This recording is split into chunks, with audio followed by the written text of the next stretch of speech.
Hello and welcome again to AI Ramblings with Neal Makwana, my nephew over here, handsome devil, and me, Michael Parekh.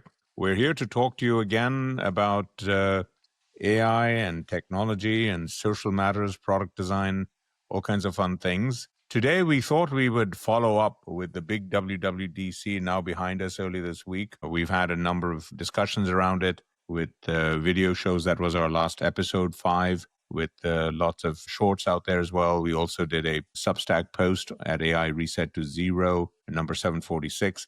But we thought we would today talk about a couple of things. Number one, it's for a lot of people, the consensus was that Apple is behind the other big technology companies in the context of AI, et cetera, especially against Google, because Google obviously also serves over 2 billion plus users around the world with its properties, everything from Chrome browser to Gmail. They've got half a dozen or more YouTube properties that have 1 billion users worldwide, much like Apple with its almost 2.5 billion users on its devices. So the fundamental setup is that Google over here reaches 2+ billion people around the world through cloud-centric services and their own stack of AI, from the processors, from the TPUs, which competes with NVIDIA's GPUs over there, all the way to all the services, that applications that people use on our 6-box AI tech stack. Apple over here has at least half a dozen operating systems all tied together with common software, lots of different hardware platforms, and is slowly and surely bringing all kinds of AI apps to life with all the new operating systems that they just announced this week, and open it up all for developers so that developers can build on AI models that are on the devices, small ones, not the big ones, and build all kinds of AI functionality. By my count, Apple at this 90-minute WWDC had at least 24 machine learning / AI applications that were embedded, small ones, in almost everything that they showed that's coming. So there was a lot of AI. It wasn't the big ChatGPT type of AI that everyone is thinking is AI out there. In the meantime, Google, with their I/O conference, which was their WWDC a couple of weeks ago, announced Gemini 2.5, which is their big overarching cloud-based set of AIs. The big ones, they also have small ones that will run on small devices like the Android smartphones and so on. So the next 18 to 24 months is really a bit of a battle, as it were, competitive battle between Google and Apple. At the same time, recognize that these two companies are also two sides of the same coin. In many ways, they work together. In fact, Google pays Apple over $20 billion to make Google search the default on all Apple browsers, on the Safari browsers, which is the competing browsers with 30-40% market share versus Chrome from Google over here. The reason we're talking about all this is it's important, especially from a design product point of view, to compare and contrast the two. And Neal and I thought it'd be fun to talk about that, especially since Neal is a design aficionado, product aficionado, etc. And especially because Apple made a big deal about their liquid glass clear interface. Google, at their I/O conference in Android 16, which is also being rolled out, is going to have a different material expressive graphics and capabilities on their design piece. And we thought we'd talk some about that as well, because these are the contrasting ways that hundreds of millions, if not billions, of smartphone users are going to be able to use new operating systems on their two sets of devices, Android and iOS. And so we thought it'd be fun to talk about that. Second topic we want to talk about today is the topic of where AI is going with browsers. We did a show, Neal and I, on AI browsers, and basically Google is planning on including, and they announced it at I/O, AI Gemini into Chrome, which is their browser. Interestingly enough, Apple did not say anything much about Safari at this WWDC, and they didn't talk about any AI functionality. Having said that, they're going to embed AI, as I said, into at least 24 apps. Third parties will be able to do things with apps. So there'll be a lot of AI on Safari browsers as well. It's just that they've not made major fanfare. In our show a couple of shows ago, Neal and I talked about some startups who are doing AI browsers. One is a company called The Browser Company that we quoted extensively in the recent episode, and they have an AI browser called Dia. And the other one is Perplexity, who also is planning on launching Comet, which is their beta AI browser. And then lurking in the back is the big gorilla, OpenAI, which is rumored to have its own AI browser in the works. We haven't seen much of that. So over the next 5-6 months, you're going to see about at least half a dozen of these AI browsers and features coming. The reason we're talking about it today as the second part of today's show is that Dia from the browser company was released as a beta, and Neal Makwana got access to it, and he's been playing around with it for the last couple of days. And we thought we'd show you, do a little bit of show and tell of how cool it feels when you marry up the chat GPT type of functionality with a browser, and how it could be really different than what we've been used to for 25 years of browsing on the internet. The last point I'll make before launching in all of this is the browser, just keep in mind, is the single most used application that all of us, billions of us, have on the internet, whether it's on our computers and laptops and on our browsers. And on top of that, we run lots of other applications, word processing, spreadsheets, graphics, all the stuff that we do, watch movies. But the browser is the underlying operating system / application that we use. So that's why this is very important, especially as AI is supposed to change all of these things. So that's why we're so focused on it. And we thought we'd have fun discussing some of this. So with that, I will ask Neal to kick us off on his thoughts on Google versus Apple from the two developer shows, and I'll jump in with a couple of points after. Yeah, exactly. So happy to be here. I mean, I think something, you kind of touched on it a bit earlier about how the general consensus with most people is that, hey, Apple is behind Google when it comes to this. But something that's kind of occurred to me after watching the two developer conferences and kind of really seeing what Apple has done, not only in the developer conferences, but they had a couple of interviews where they sent some of their executives, Craig and Jaws, to do interviews and kind of address the media on where Apple's at, which I think is a great move. By the way, I think it's just a great way to humanize Apple and kind of show that they are, attentive and they're paying attention to everything that's being said. Obviously, they always are, but it's good to get some of that forward-facing press, I think. But the thing that occurred, and I think that Apple did a really good job with driving home in the keynote, is that fundamentally comparing Apple and Google when it comes to their approach for how they're implementing AI, it's a very, very different approach. I think Apple's made it very clear that they have an array of OSs and that they're trying to bake in AI to each one of these, whereas Google primarily is focusing on Android. And obviously they have Chrome and whatnot as well. But when it comes to the interviews that Craig and Jaws gave, I mean, they obviously had to address a lot of the backlash with, hey, Siri's not ready, Apple Intelligence is not what you guys said it would be. And Craig repeatedly said that we had never set out to build a chat interface. Right now, by default, because ChatGPT was the first thing on the scene, a lot of people, when they hear AI, they associate it with a chatbot. And I think And Apple's they partnered with OpenAI, with ChatGPT. Exactly. So they're breaking there. So when you use Apple Intelligence even today, when you want to use external resources, it actually says, "Hey, do you want us to connect you to ChatGPT?" Exactly. And in a similar way, kind of to how Apple was positioned with the App Store on one of their earlier iPhones, I think it'll be really interesting to see how Apple could potentially go down this App Store-like approach where you have the ability to select a variety of models and not only rely on their, on-device one, to where you can go to ChatGPT and OpenAI, you can go to Gemini at Google. I mean, I think there's something to be said about also having the customizability, something that Google has not built in as of now into their OS. But the main point I wanted to drive home is that it's really hard to compare the two because they're trying to do very, very different things. Apple's trying to completely, from a first principles approach, rethink all of their operating systems. I mean, they've been using machine learning and AI for years now. They've just never tagged it as such. I mean, even small things like them completely overhauling the lock screen and allowing you to set a photo as your lock screen, and whenever you move your screen around, it has almost like a 3D like view on it. I mean, that is machine learning in the end of the day. It's taking a photo, it's adding a spatial element to it. And a lot of people won't recognize that to be Apple Intelligence because, hey, there's not a chatbot that we can interact with. So I think, and it's something that we're going to go into when we go through this demo of Dia in a bit, is that it's really important to understand that a lot of these companies are taking two different approaches. There's this AI approach where we're just bolting on a chatbot, and then there's this AI approach where we're completely rethinking what we've done. So I think a lot of people potentially have missed that point, that they are fundamentally trying to do two different things, and it'll be very cool to see how this evolves over time. That's a terrific point. And again, recognize that these companies are both competitors and partners. So there's a frenemies aspect to this,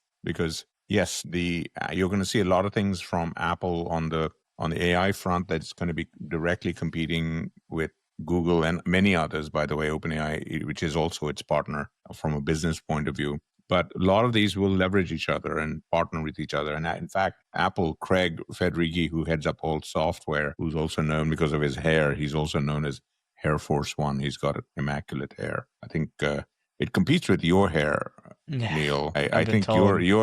I think you're an Indian Hair Yes. Force One. I Yeah. think so. We Yeah. may need to do a picture of you Side by side. versus Craig. Yes, I Yeah. think we may need to do that.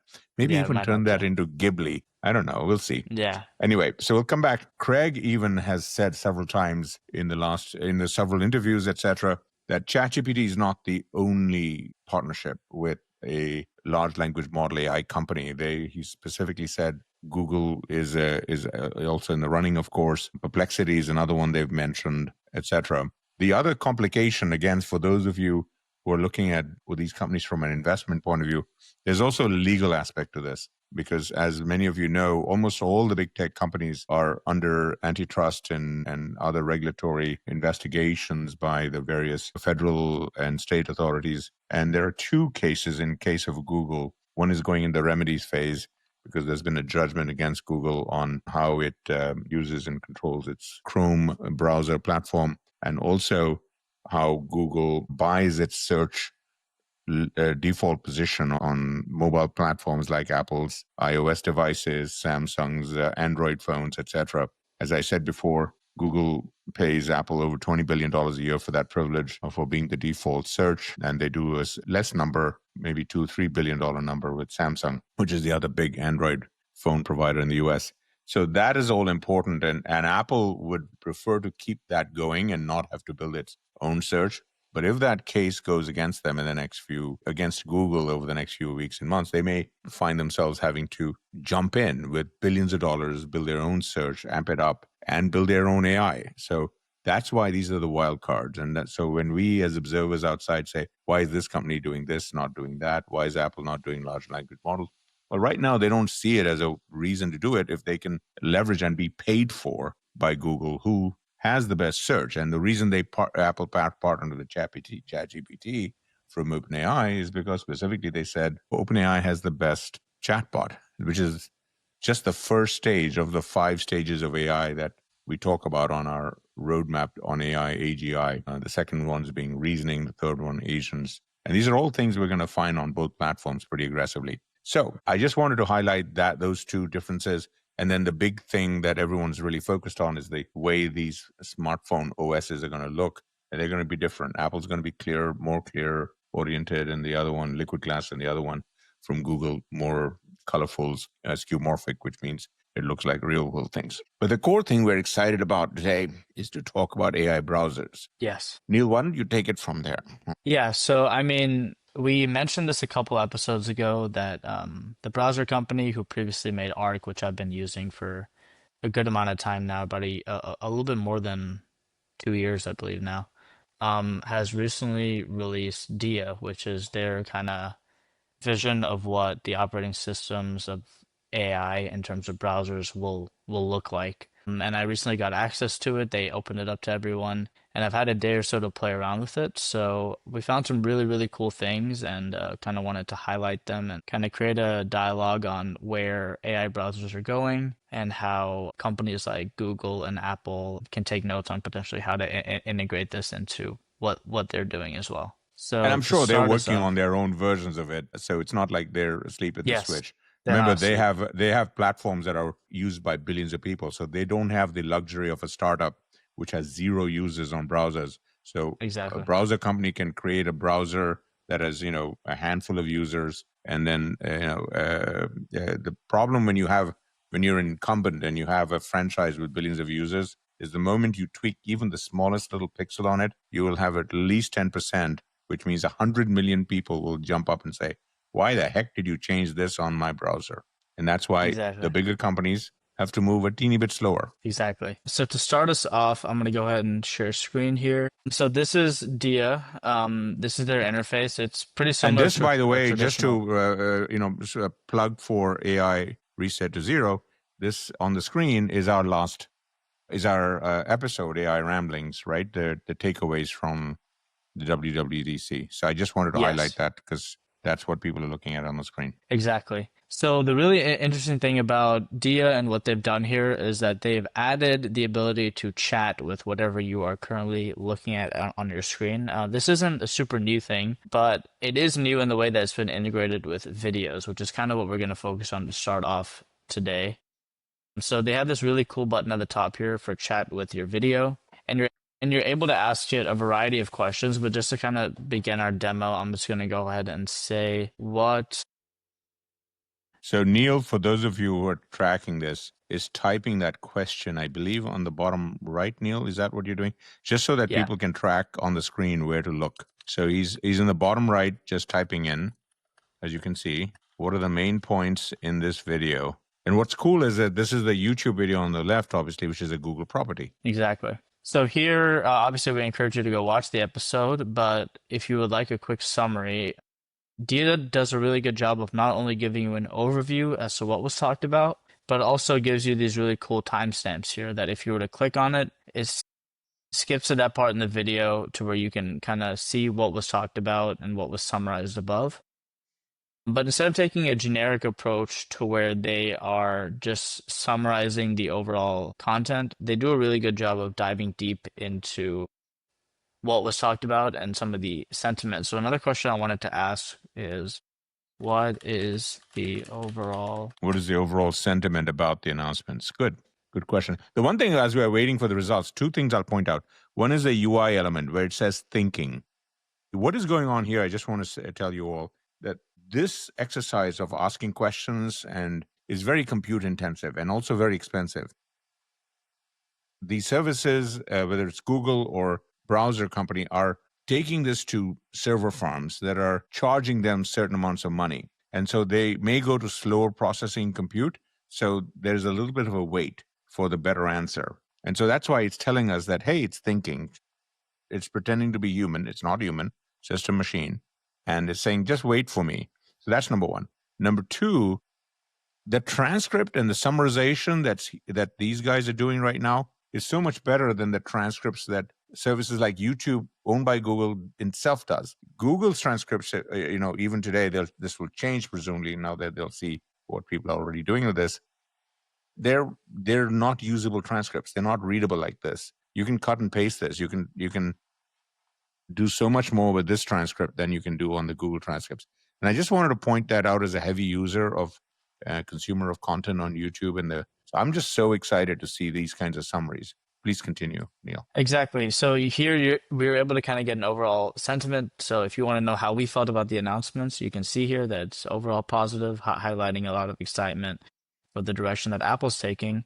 But I do want to try and get to one specific point here. So I'm going to go and ask the question, how was the design described as? And whenever I ask this, Dia obviously is saying that, hey, it's a complete overall of the UI, but something that's very specific that you had brought up in our last one is this point right here, that the design is said to be a lickable interface, which is, a obvious callback to Steve Jobs talking about the translucent Mac that Apple released, a couple of years, not years ago, a couple of decades ago. Decades ago, 97, 98. Exactly. But this just shows the granularity of how well Dia is able to interface with the video, scrape the transcript live on YouTube, and then populate it into the chat response. Yeah, so a couple podcast episodes ago, MKBHD, who's obviously, we've talked about him on the podcast before, but if you're new here, one of the biggest tech reviewers on earth. I mean, he has a huge YouTube subscribing, and he has reviews on tech, whether it's hardware or software. He did a podcast where he recently talked about how whenever he posts a new YouTube video and then shares the link on his Twitter or on his X account to let people know that he's made a new episode. Usually in the past, the comments would be regarding the content of the video and a little bit of a discourse on what was talked about. But now he mostly sees people asking Grok, which is XAI's chatbot, what the summary of the video was. And the reason I bring this up is he seemed a bit frustrated when he was talking about it, primarily because of the fact that we know that there is this trend in the younger generation, my generation, where people are moving over to shorter forms of content, whether it's like an attention span thing or just wanting to get through information quicker. And he was talking about how, he doesn't mind people doing this because they'll quickly get an idea of what was talked about, but they'll miss a lot of the nuance of the video. And obviously, from his perspective, he won't get as many views.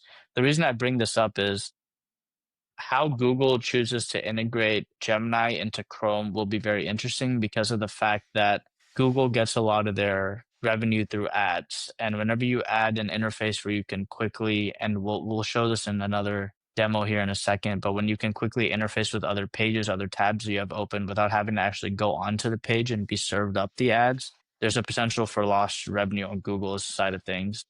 I wanted to just bring that up to show that there is a bit of nuance on how different companies, obviously Arc being a startup, there's no strings attached with how they're earning revenue right now. The founder, Josh, went on MKBHD's podcast actually recently and said that they are going to eventually charge for Dia. So the platform that we're using right now will be paid for. Obviously, right now it's in beta.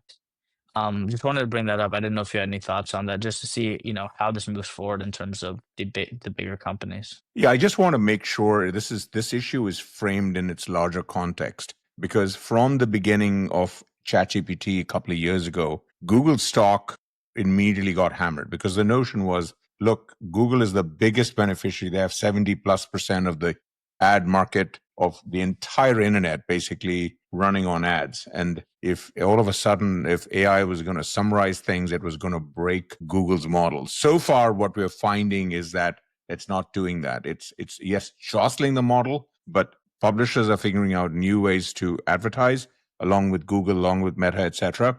It's early days. We had a big post on this issue, this debate of AI breaking the internet. And I, as a former analyst at Goldman, who headed up the internet research 20 years ago, strongly feel that we're going to see massive innovations in how advertising and AI come together.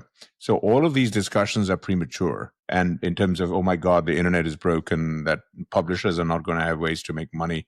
They may not immediately, but they will find there'll be new ways, because it's in the interests of a Meta or a Google and others to figure out how to get more money from the content, even with AI. And so we're going to be surprised by that. I would just want to highlight that we're obviously demoing it in the context of AI browsers, but this is a bigger issue. And there's a lot of thought that one needs to apply to this on a longer term basis. Exactly.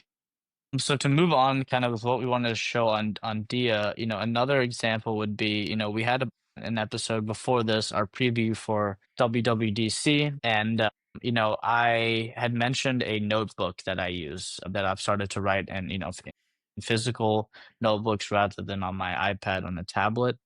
And And just to tell let's people, Neal is a person of high taste. When he says he's not giving himself enough credit. When he says he likes a notebook or a pen, this man basically researches all the notebooks and all the pens. So when he recommends a specific object, take notes, Yeah, unintended, and go exactly. get that thing, because he's done the work. And this is not an ad. We're not sponsored by whichever company this is, but it's a great example of how we did talk about it on the previous show and how it's showing up on Dia. Thank you, Neal. Exactly. So let's say you had watched the previous show and you remembered vaguely me talking about a notebook, but don't really remember what it was. So rather than having to fumble through the video, it's an hour long, and find what I mentioned, you can just ask Dia. So what was the notebook company mentioned here? Dia will go through. Exactly. So it says that the notebook company mentioned this episode is Midori. It's a Japanese brand, and it gives you a timestamp as to when I talked about it. But the really cool thing is that not only can you find the name of it, but within Dia itself, without having to go to a new tab, without having to open, a separate instance of your browser, you can just ask, find me a Midori A5, which is the paper size that I like, and I'm not a fan of the lines on paper, so find me a Midori A5 unruled notebook, and And you by can the way, ask Dia Midori has this. dozens of styles. So this is a very specific search. It's almost the kind of thing you would do on an e-commerce site like Amazon and Exactly. And you take can a see few here minutes. that instead of thinking, it's going through a majority of links, and it's giving you several options. So I love here this. you can see that it's served up, Amazon and a bunch of other stationary sites. So when you click on this link, it'll take you to an Amazon page, which has the notebook. Now, something really interesting also, it's the small details that matter, is that when you go back to the video here, it says that the price of the notebook is $9.99. And whenever you go here, it's $9.99. You would traditionally potentially expect it to say $14.90, which is the original price, but it's been marked down recently. It's on sale. Dia is pulling the newest information. There's nothing old. It's scraping in real time the internet to find what you're asking and serve it up to you in the most convenient way. This And is a therein is a business model. exactly exactly. So this is how a company like a Dia could potentially make revenue moving forward would be through some of this e-commerce interaction. Lastly, we wanted to give a quick demo of Dia and how it's used. Much. Yeah, so another example of how I've used Dia, obviously I've only had access to it for under 24 hours now, but I'm currently very excited about trying to find a position in product. I'm very passionate about, product design and how, we've talked about this on past episodes, but the marriage of a GUI interface with AI, especially now, is something that's on my mind. But a product that I use a lot is the New York Times. I use obviously New York Times for their news piece, but also a lot of people my age also use the New York Times for the games that they have. So they recently opened up, a product manager position in New York, and I applied to it. But with the way the job market is right now, there's an influx of applications every time someone new opens. So just applying to a job application isn't really enough nowadays. I want to try and get in touch with someone at the company to kind of get their perspective on the hiring process and potentially any advice that they might have to make my application stand out. So I used Dia for this. So first, I went to the job application page itself that I had applied for, and I opened up a chat with Dia. And I said, "Hey, I've applied for this job. What's the best way for me to give myself chances to get an interview?" And Dia gave me a rundown as to it's great that you've applied, but to kind of get your name into the process a bit earlier, it'd be good to potentially talk to someone at the company in the form of a referral. So I said, great. Well, what type of people should I target at the New York Times to send a message to? And it gave, because there's a lot of different avenues that you can take. You can either go for someone that has the same role, or you can go for a hiring manager. So it gave me a breakdown as to the pros and cons of each. And then what I did was I went to LinkedIn and I searched on my own. This part I didn't use Dia for, although I probably could. And I searched on the New York Times company page people who have associate product manager jobs or have had it in the past. And I got a range of people. So I opened up around 10 or so tabs with people on different teams of different age groups. And then I asked Dia, I said, out of all these tabs, Dia gives you the option to select a variety of tabs and then do a query based on that. So I asked, based on these tabs, who do you think is the best person for me to talk to? And Dia went through all the information I had provided and gave me someone who had just recently been promoted from an associate product manager, the role that I would be applying to a full-time product manager, and said that this guy's the best, A, because he's younger. Younger people have recently gone through the experience that I am currently going through and trying to find a job. So they'd be someone that could easily